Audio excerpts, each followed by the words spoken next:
What Made You Podcast, episode 2. I'm joined by a very, very, very special guest, um, former coworker of mine for a short period, um, accounting mastermind, prior service Marine. I am welcoming my buddy, Vinnie Castillo.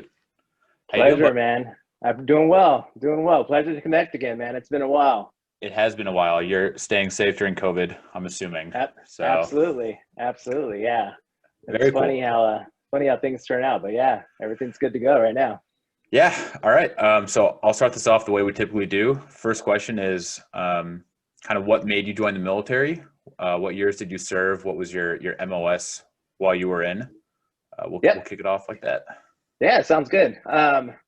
So I'm a military brat. My dad was in the Marine Corps for 24 years. He got out as a master sergeant. So it's funny, we actually served same base at the same time. So it's a pretty cool situation. But anyways, going too forward, I decided to join the military. I graduated high school in '99. I did a couple years, about a year and a half of community college.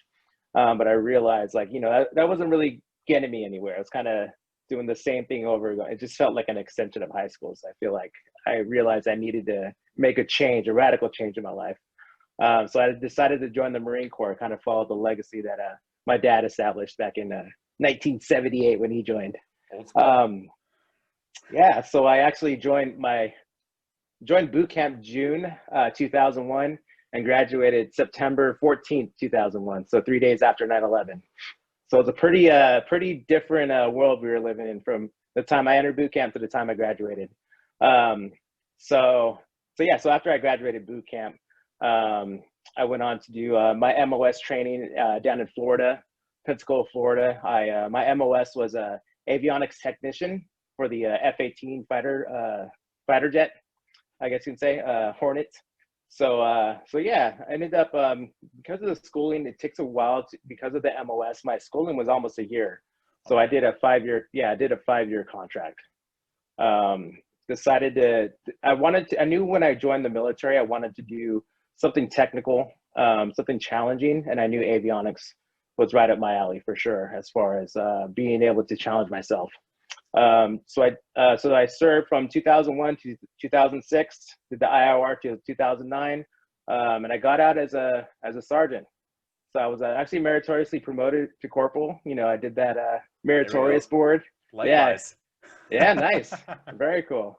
Yeah, so I was able to get out as a sergeant. I didn't make a staff sergeant during the IR period, but that's okay. It's all good. That's all right. Yeah, man.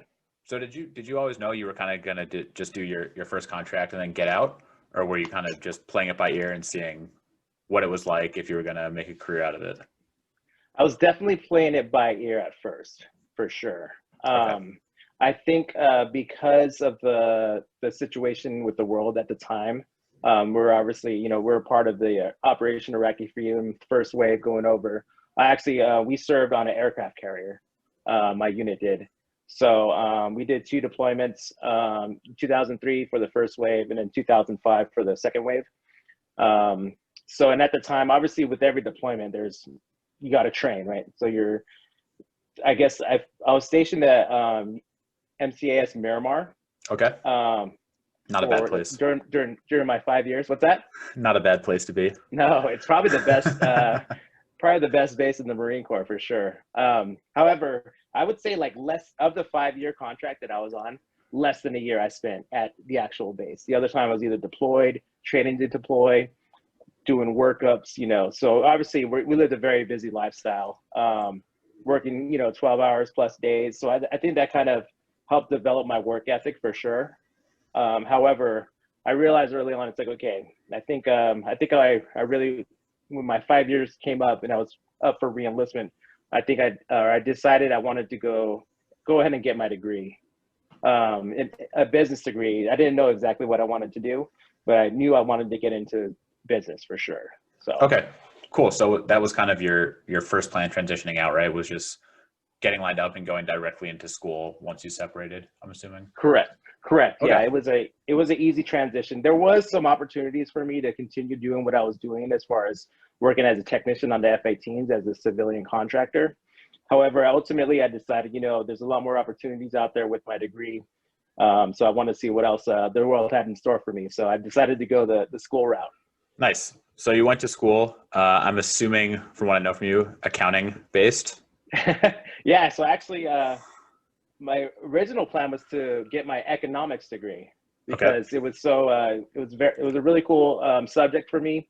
It was just a very cool or a couple of my first economics teachers, our professors, just really made the topic very interesting and very yeah, just something I really wanted to get into. However, and this was in 2006. So come 2008 was when the first or the most recent market crash. Good timing. So good timing, right? So I was in school. I'm like, okay, what degree can I get to not guarantee, but like help solidify that I'll most likely be able to get a job after I graduate college. So accounting it was. So I Okay. made the natural transition from a F-18 technician to an accountant. Perfect. I love it. Yeah. So, I mean, that's great. It was an easy transition, right? Directly into school. I'm assuming using the GI Bill, the Correct. typical route that everyone does. And then while you were Correct. in school, at any point, did you have any sort of internships or any sort of interaction with the veteran community at all? Or were you pretty much just a civilian at that point moving forward and a student, and your kind of military career was past you completely? It was the only amount of I guess interactions I had with the veteran community was through if I had to go to the doctor, I would go to the VA hospital, and if I had to get my make sure that my GI Bill was kicking in for school, it was just visiting the Veteran Career Center or the Veteran Student Center. Other than that, there wasn't much involvement that I had with the veteran community, which is unfortunate because I feel like I kind of knew what I wanted to do. While I was going to school, I knew I'm just gonna get good grades, gonna keep my head down, do all the do my work, get my degree, and then go out and get a good job. However, because I was able to focus and do what I had to do, I think there's others that didn't, maybe some other veterans that didn't know exactly what they wanted to do. They didn't know what they wanted to study. I think there was a lack of opportunity to be able to maybe like develop some mentorship with somebody that's kind of gone through the ranks. For sure. So just making sure, because I always jumped over this, but I always think it's interesting. When you were separating out from the Marine Corps, Yeah, I'm assuming you did TAPS, right? correct. The kind of Sure week did. long. I would love to get your opinion on that. What, Sure. if anything, you feel like it prepared you at all? Because speaking with veterans who are still transitioning right now through a company called Veterati that I work with, a lot of them have the same story of I went through TAPS, and then just what you said, kind of the side you never really hear about is I have no idea what I'm going to do when I get out. And Yep. that's where I think a lot of the struggle comes in, where even if people are applying to schools, they're spending that first year just taking general classes to make sure that they have a BAH payment and make sure they can afford to pay their bills. But it's really a waste of a year, especially a waste of your GI Bill if you're trying to get your degree or something. But I would love to hear what your experience was with TAPS and any other sort of transition help you got while you were still active and maybe while you were in that process of getting out as well. Sure. Yeah. So I was pretty fortunate. One of my buddies I was in the Marines with, he was about we were in together at the same time. We didn't go to boot camp together, but we went to boot camp at the same time. He was a Paris Island Marine, I'm sure. Just like A real you, Marine. right? Yeah, not a Hollywood Marine like myself. However, he so he was actually going to school at the same while he was in. So he's about a year ahead of me. Okay. So I was kind of following in his footsteps. He kind of inspired me to go ahead. He was getting his business degree. He was actually getting his accounting degree. So I was kind of following in his footsteps and just kind of navigating like his path. Like he was going to community college first, so I was going to I decided I'm going to go a community college route and then transfer over to the 4-year college. But going back to TAPS, I guess TAPS is very informative, and it's an informative class that you can take. However, how serious I took it and like soaking in all the information, I think I was just ready to get out. You know what I mean? And just ready to get out, just hit the ground running. You know what I mean? Just get out, go to school, just be done with the the military service at that, while I was in TAP. So For sure. that's kind of that's what I took out of it. You know what I mean? I think that's the common story, right? And trying to think about how that could be more successful, whether it's you don't have, transition people go through that a month before they're separating, maybe 6 months out. So they take it a little more seriously, because I think you're right. When everyone's a month out from their EAS, they're not thinking about going to sit in a classroom for 5 days. Not it's at not all on your mind. I was like, I was like, oh man, can't wait to get out. Exactly. Can't wait to grow a beard. Grow a beard, not get a haircut. Exactly. Exactly. Yeah. Okay, awesome. So fast forward. So you went to school, community college, you transferred, went to 4-year, got your degree. Yep. What was kind of your first step into the civilian workforce? Was it did you jump directly into accounting? Did you have to go another route? What was kind of your process with building your resume, interviews? Sure. Yeah. Yeah.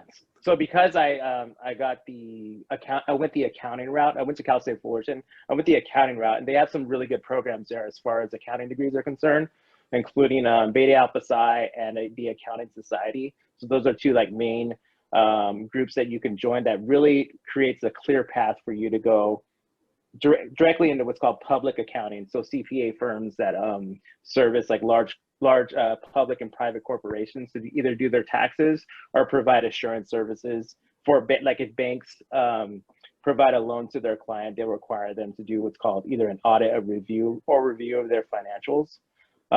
So that's kind of where the CPA firms come into play. So because I was involved with the Accounting Society, I was able to land a CPA firm gig right out of school. Nice. So they actually hired me at the end of my junior year. So I had during my whole senior year, I already had a job lined up. That's awesome. Yeah. I was very fortunate. Very fortunate. Very cool. So, so you started that, and then, just from when I know you, when we've worked together, it's been in a senior accounting to controller kind of space, right? Yep. So how did you kind of build that skill set? Was it just, did you take any sort of outside coursework or anything like that? Or has it just been, you've hopped onto the firm, learned as much as you can, and then kind of just progressed up the corporate ladder like normal? Yeah, sure. So with your accounting degree, a lot of people that go that accounting CPA firm route, they'll join an accounting firm and just kind of go through the ranks as far as being able to provide service and moving up from your staff, senior manager, partner level. It's similar to a law firm, or a law firm has certain tiers. It's kind of similar to that.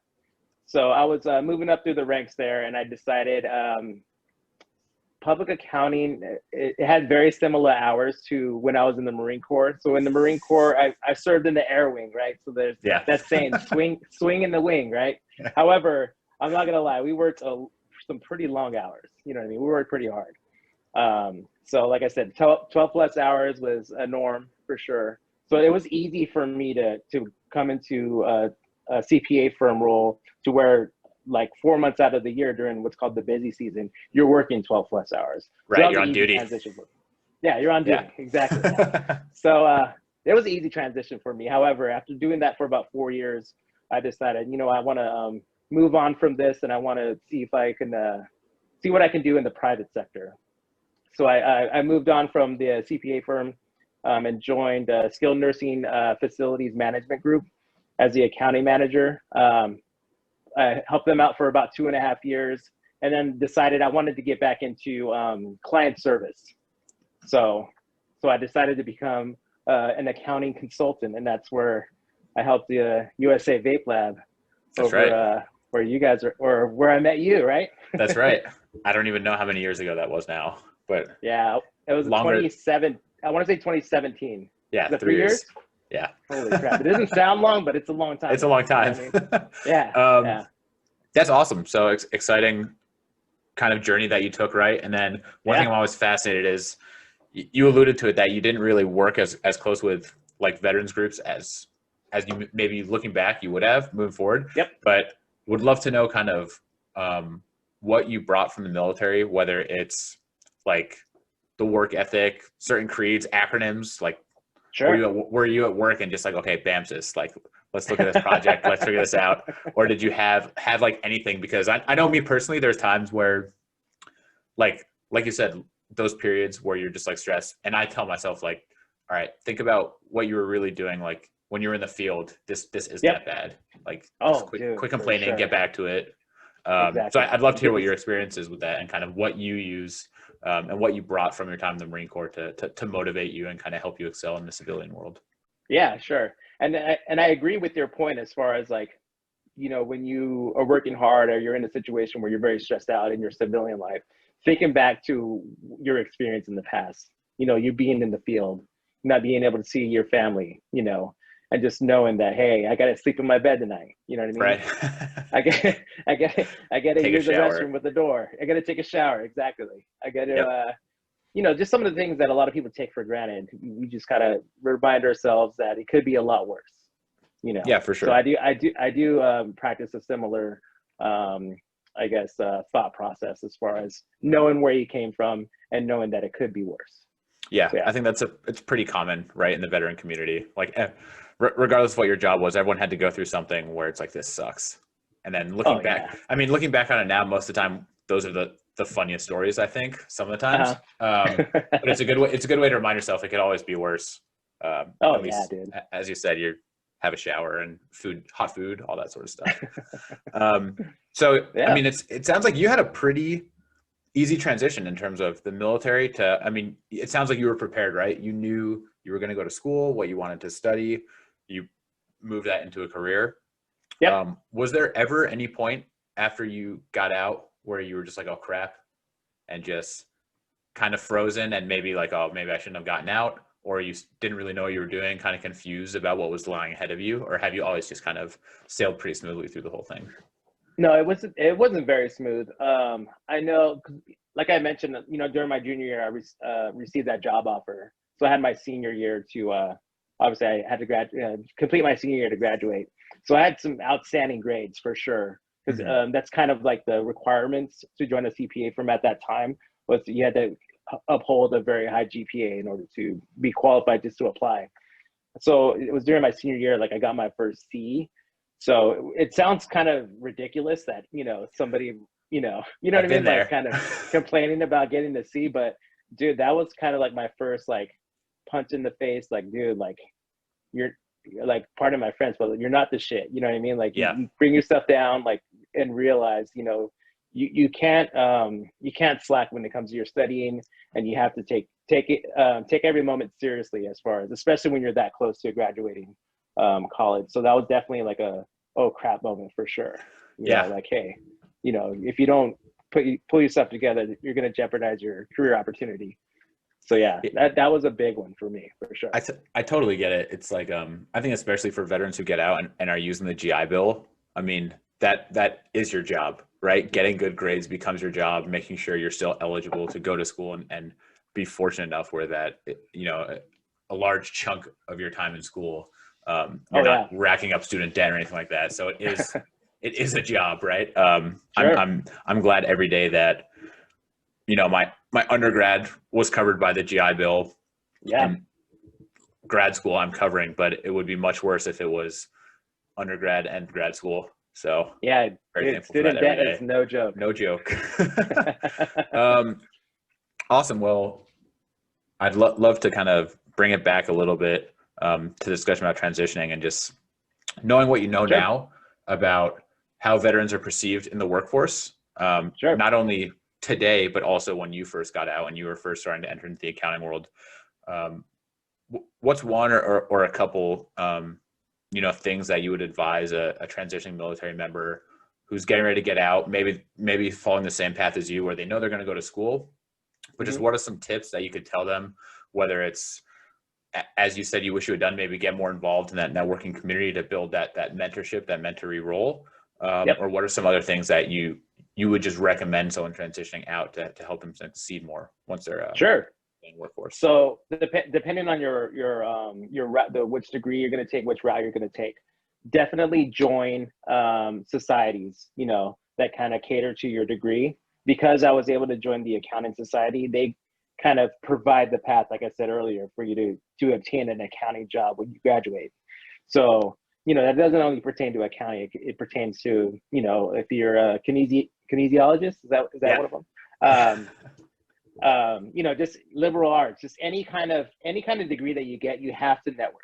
100% you have to network, because I realized early on, like, it's not about like what you know, it's for sure who you know. Yep, And just absolutely. developing those relationships. And if you, I can tell when I went out and did my networking events through that accounting society, as soon as they heard I was a veteran, they focused on me and like, hey, they automatically knew that we come with a work ethic and just kind of our overall creative motto that we're going to work hard. We're hard workers, for Yeah, sure. I totally And get we're it. very disciplined. I think there was, and I had this discussion last week with Jason, who I had on the show. Yeah. I think there's a misconception that the veteran status will get your foot in the door, whereas I look at it as the networking gets your foot in the door. But once they're actually looking at your resume and looking at you as a person, that's when the veteran status kind of comes in, because that's when they already know who you are.